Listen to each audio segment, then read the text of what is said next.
All right, I just got back from watching the new 007 movie, the final in the Craig series called No Time to Die.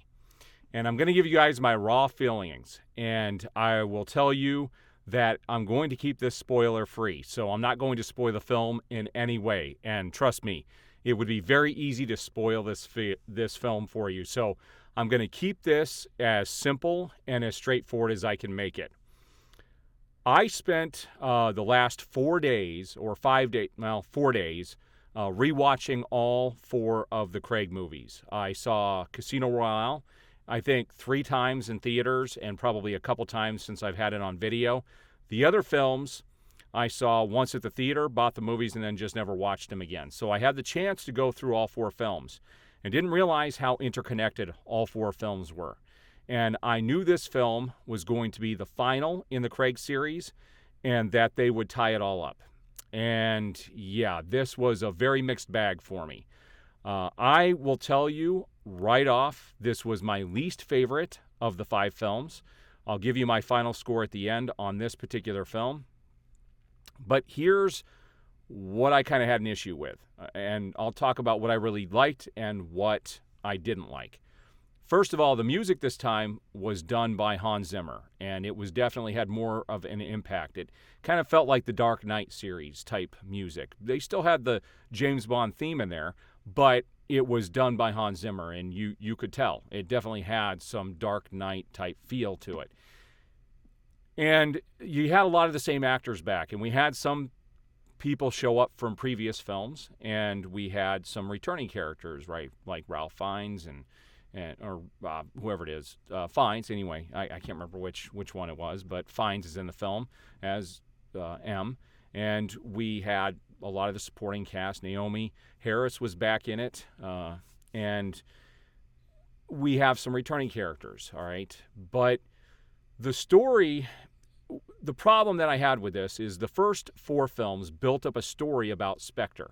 That's ultimately what the first 4 movies were about, building up this whole organization called Spectre that was basically wreaking havoc on James Bond's life.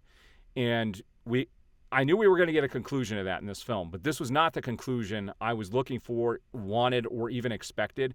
And that isn't a good thing, because they actually tie up the whole Spectre storyline in the first half an hour or so of this film, and kind of throw it to the side and introduce something out of left field that you would never see coming, and quite frankly doesn't make sense for what they've done in the previous 4 films.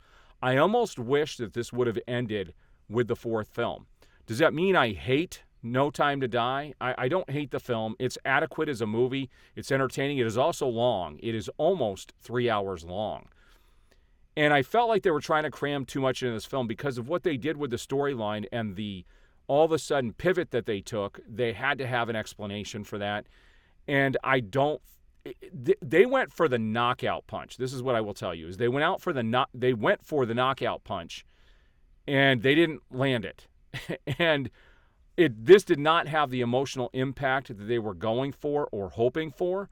And I walked away not necessarily disappointed. I just felt like, why? I don't understand why they went the route that they did, what the purpose was.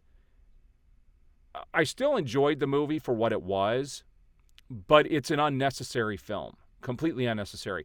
And the good news is they didn't push any political agenda the way people claimed they were with some of the way people were talking. And if they were, it was so organic in the film that it wasn't in your face, and it was done organically the way it should be done.